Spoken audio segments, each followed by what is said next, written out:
A frequently asked question is how to comfortably play the first few lines of Beethoven Sonata Opus 27, number 2.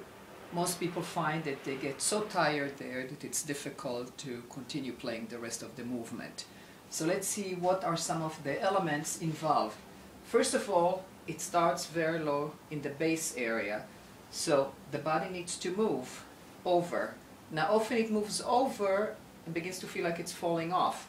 So as you move to the left, at some point it goes a little bit forward so that you can feel you're right there and your arm has room to be in the place where it's meant to be, which is not over here, here, but really where it has to start playing. If you play the first 4 notes as a chord, it gives you a sense of where the forearm needs to be, and it's practically, it's almost where the belly button is. Now, the first question is, most people play it and the hand is already open, it's already stretched. And already there is tension and it's very hard to play the rest of it.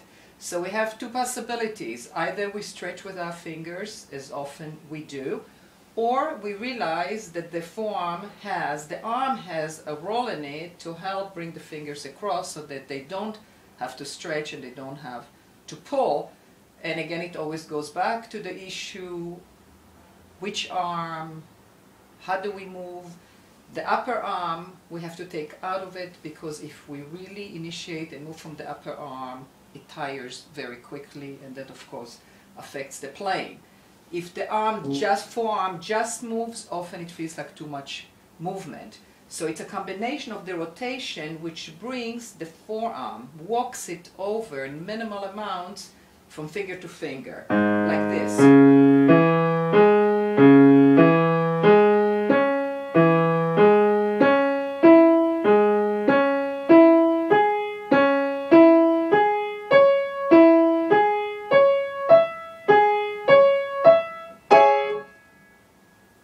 This is big movements, and it's something that we train people and show where is the single rotation, where is the double rotation, because if we just rotate the forearm over, we are tilting, so we don't really get over to the notes and feel that each forearm is behind each finger, and clearly as the rotational movement and the walking hand and arm move, the upper arm follows, but in those cases it follows in very minimal amounts, so there is no sense of any fatigue or too much arm moving. Nothing can stay frozen. We are, the body is connected, but there are parts that lead, and these are the parts, the finger, hand, and the forearm. Now, the other thing that you will see that as I'm rotating and moving, that I'm not moving very far over, and the reason for that is that after the 5, I have to play the thumb. And in the whole art of technique, understanding the position, understanding the movements, is how to move in minimal amounts so that we can feel like we're barely moving, and we are moving, but we're moving very, very little, and that makes it possible also to move quickly. So I'm moving just over, that's enough.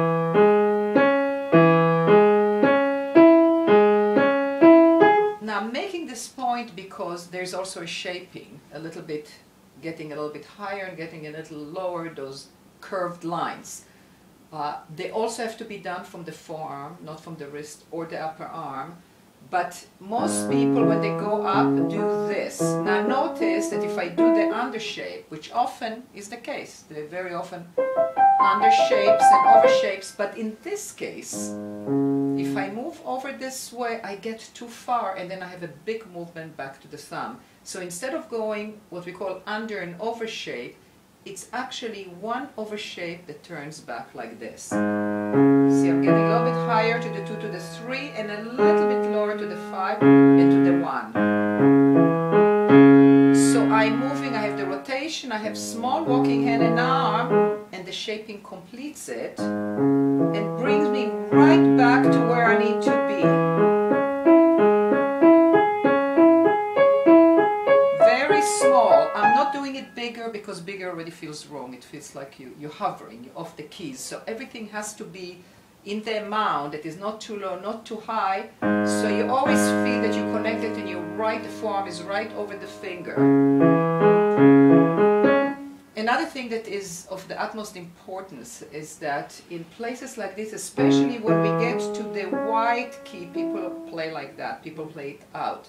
When we play it here and then have to go to the thumb on a black key, we create what is called twisting, which creates a lot of problems. You know, when the arm is going this way or going that way, it's a break in the alignment, it's going to the extreme range of motion, and the wrist can experience a lot of pain, and also ganglia come from it on the sides of the wrist. So if you notice, I'm moving as a unit, I'm playing inside, since my thumb and fifth finger on the black keys, the second and the third finger being longer needs to be in front of them, not moving out and moving in. That's a lot of movement to go fast and can be very fatiguing and tiring to the upper arm and to the shoulder. So barely any movement. Now I move a tiny bit out to here because the thumb is going to play on a white key, but a white key very close to the black key. Why? Because I'm going right back to the thumb playing on the black key. And notice that my fifth finger is right across from where the thumb will have to play. If you took it together, you'll see that's where the fifth has to be. But most of the time, when unaccustomed to play the fifth or other fingers in the black key area, and when it's necessary, it should feel as good as when it plays in the white key area. And it stays inside and stays inside, but comes a tiny bit out to give the thumb a comfortable place to play, and goes right back, so it's small.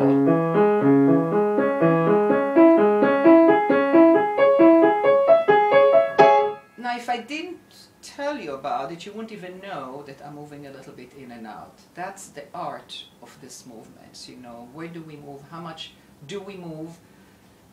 Another point that is very, very important to not stretching, that as we move with the forearm, that we release, especially the thumb, when it's finished playing, that it doesn't stay like this. If we move the arm and the thumb stays where it was, because we're very used to positions, you know, to have everything ready like this, we're still going to be tight and feel stretched in spite of moving with the forearm. So if you notice what I'm doing, when I'm finished, it's like walking. You take a step and the foot that is finished is joining you, like this.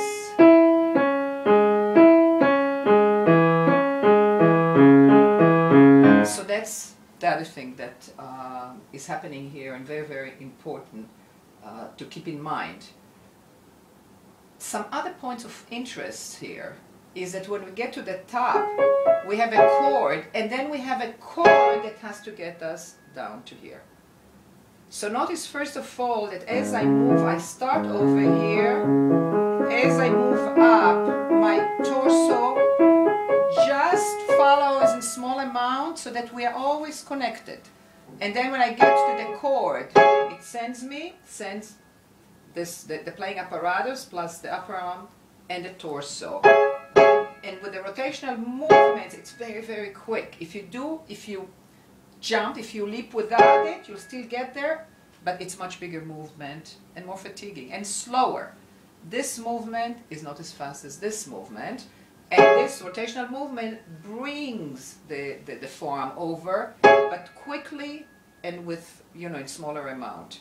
So that's another thing to keep in mind, that we have here not just arpeggiated section, but also a leap.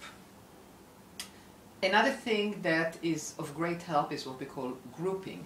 You have 4 notes going up, then coming down, then going up, then coming down, then going up. And this kind of thing can be very confusing to the hand. Grouping organizes it. So one of the aspects of this organization is that when we have several notes going in the same direction, we think this group, the 4 notes, we have already the movements built in to come back to the thumb. We get there and we start the next 4 notes. Try it. Just that in itself can be very, very helpful, just to organizing it to the feeling 4 notes, 4 notes, 4 notes, 4 notes. And that is done on top of everything else that you're doing, the rotation, walking hand and arm, shaping, and also remembering that you're starting the grouping on the second note, the second 16th note, but you still have to emphasize a little bit the beat.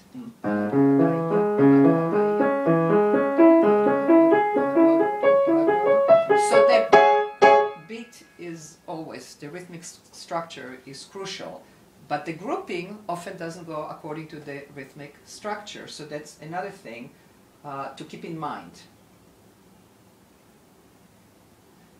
Another interesting point is that the left hand starts with one note and then the right hand comes in, and it helps a lot to create what we call the interdependence of the hands, that the first note instigates.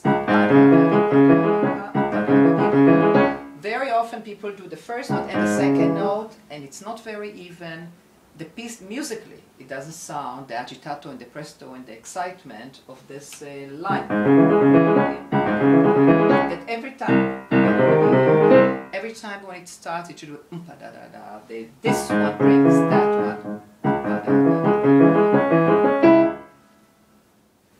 By the way, the same four notes going up and coming back down are the same as the Chopin first etude, just has larger distances, but it's exactly the same way. Same rotation, shaping, comes back to here rather than this way, which takes you away from the thumb. So just wanted to make a point that as you learn those skills, they begin to apply to other places.